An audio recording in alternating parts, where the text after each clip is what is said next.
শ্রীনন্দের নন্দন করি গোচারণ মলিন ও মুখ শশী সঙ্গে হলধর সব সহচর বংশী বট তটে বসি।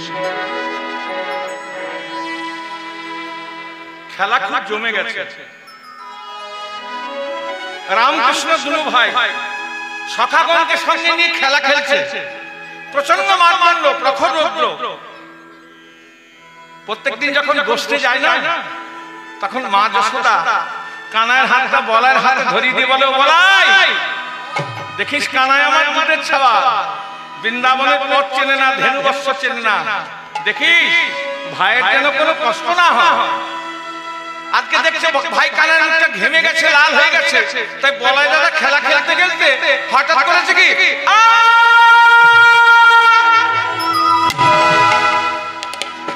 একটা চিৎকার করে দিয়েছে।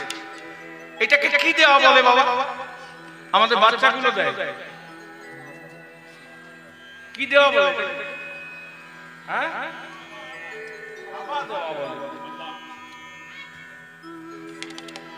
ঠিক ঠিক চাপা দেওয়া বলে।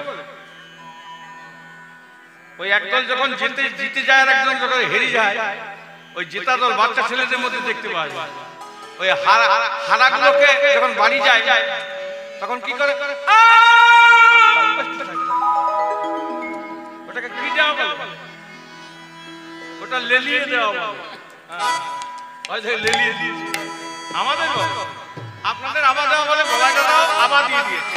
এটা কিন্তু এখনকার দিনে নয়, ওই বলাই দাদার আমল থেকে চলে আসছে। আবার দিয়ে দিয়েছে মানে এটা রাখাল বালকদের খেলা বন্ধ করে দেওয়ার একটা সংকেত। খেলা বন্ধ হয়ে গেছে। বলাই দাদা কানার হাতে ধরে বলছে, ভাই কানাই ঘেমে গিয়েছিস, চল খেলা আর এখন হবে না, চল একটু ওই গাছের ছায়া আমরা দুই ভাই ভাই। বলাই দাদা কেমন ভাবে কথা বলতে জানে? হ্যাঁ, বলে ভাই কানাই ঘেমে গিয়েছি, খেলা আর হবে না, খেলা বন্ধ থাকবে। একটু তোতরা ছিলেন, আর রেগে গেল তার কথাই বেরোতো না বলা, তখন ভাবে বুঝে নিতে হতো। হ্যাঁ, তা বলাই দাদা বলছে, দেখ ভাই খেলা আর হবে না, হ্যাঁ খেলা বন্ধ থাকবে। আপনারা বলবেন এটা কি করে সম্ভব? যার পাই মুখং করতি বাচালাম পঙ্গুম লঙ্ঘয়তে গিরিম যৎপাতম হম বন্দে পরমানন্দ মাধবম। যার পাই মুকা বোবা কথা বলে, পঙ্গু খোড়া গিরি লঙ্ঘন করে, তার দাদা বলাই কেন কত করে? এটা কি তার তোতলামো? পদকর্তা বলছে না, এটা তার তোতলামো নয়। সে যে কৃষ্ণ প্রেমে মাতোয়ারা, কৃষ্ণ প্রেমে মাতোয়ারা, কৃষ্ণ প্রেমে মাতোয়ারা, কৃষ্ণ প্রেমে মাতোয়ারা, আলে সদাই তো নামে কৃষ্ণ প্রেমে মাতোয়ারা, সদাই কত করি কৃষ্ণ প্রেমে মাতোয়ারা, আরে মুখে বাক্য নাহি সবে কৃষ্ণ প্রেমে মাতোয়ারা, মুখে বাক্য নাহি সবে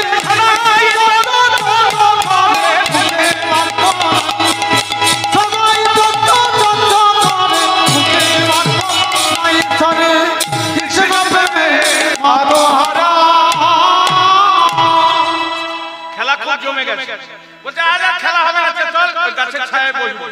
এবার রাম আর কানাই বসে আছে, আরো সখারা আরেকটা গাছের ছায় গোল করে বসে আছে।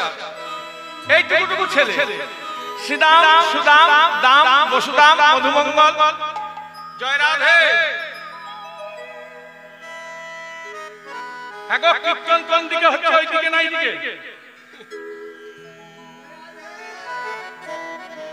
জয় রাধে। ওইগুলোকে মাগুলোকে বলছি, কীর্তন কোন দিকে হচ্ছে, এইদিকে না ওইদিকে? আপনি যদি আমাকে কিছু বলেন আর আমি যদি পেছন ফিরে বসে থাকি কেমন লাগবে? বলতে ভালো লাগবে? জয় রাম। যার জন্য এখানে লক্ষ্য রাখতে হবে, তাহলে আনন্দ পাওয়া যাবে। আর তা নাহলে জয় রাম আমিও গাইব, আপনারা শুনবেন। আমাদের মুখস্থ করা কিছু না, আমি প্রথমেই বলেছি গোবিন্দ বের করে তখনই বের করে আপনাদের আগ্রহ দেখে। জয় রাধে। ওই চুপচাপ তিলক দেন আর বেরিয়ে যান ওখান থেকে।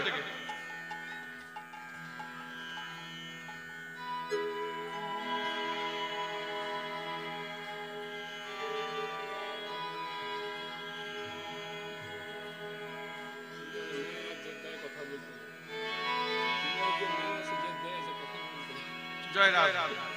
বেশ, ও হয়েছে, চলো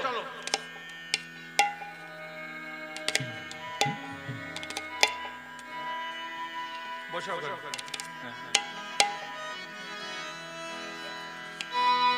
ওই মা জানের তিলক দিতে গেছে আর একটা মা ওইদিকে ঘুরে বসে আছে।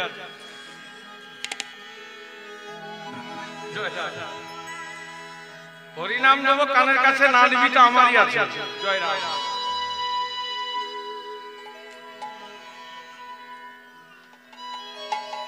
খেলা খুব জমে গিয়েছিল, এবার ছোট্ট ছোট্ট গোপাল। কথা হচ্ছে ভাই রে, খেলাটা তো ভালোই জমেছিল, দাদা বন্ধ করে দিল কেন? এখন তো আমাদের কোনো কাজ না, এখন কি করবি? ভালো জমেছিল, হ্যাঁ, দাদা বন্ধ করে দিল, এখন তো খেলা হবে না, এখন তো আমাদের কোনো কাজ নাই, কি করবি? কৃষ্ণ ভক্তের যখন অন্য কোনো কাজ থাকে না তখন কি করা উচিত?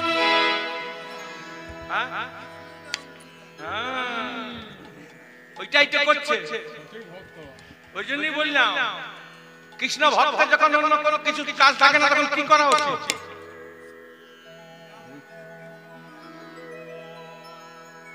জয় রাম। কি করা উচিত গো? কৃষ্ণ ভক্তের যখন অন্য কোনো কাজ থাকে কি করা উচিত? মোবাইল নিয়ে বসে আছে। জয় রাম। আমাকে বলতে হবে না, দেখিয়ে দেবে। হ্যাঁ, কৃষ্ণ ভক্তের যখন অন্য কোনো কাজ থাকে না, আমাকে যদি জিজ্ঞাসা করেন আমি কি বলবো? না খালি চানাচুর বিস্কুটের মতো পরনিন্দার পরচর্চা করা উচিত। এ ওই করলো, ওই করলো, মুখে হ্যান করলো, ত্যান করলো। কিন্তু শাস্ত্র বলছে কৃষ্ণ ভক্তের যখন অন্য কোনো কাজ থাকে না তখন কি করা উচিত? একে অপরকে কৃষ্ণ কথা শোনানো উচিত। যে বলবে তারও লাভ, যে শুনবে তারও লাভ। তাই সখারা বলছে ভাই এখন তো আমাদের কোনো কাজ নাই, কি করবি? তখন শ্রীরাম সুরামকে বলছে, বলে আয় আয় কৃষ্ণ কথা বলি, আয় আয় কৃষ্ণ কথা বলি, বলে আয় আয় কৃষ্ণ কথা বলি, আয় আয় কৃষ্ণ কথা বলি, আয় আয় কৃষ্ণ কথা বলি,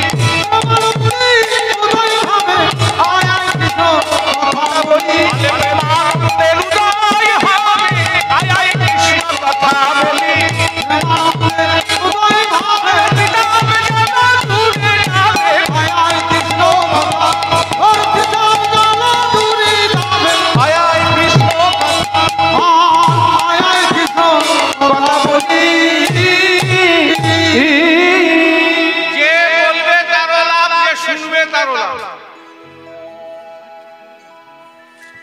মানে আমরা বলছি আমাদেরও লাভ।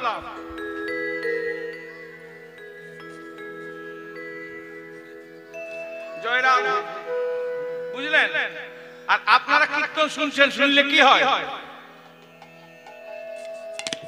জানা উচিত। শুনলে কীর্তন শুনলে কি হয়, তাহলে এত কষ্ট করে কি জন্য বসতে যাবে?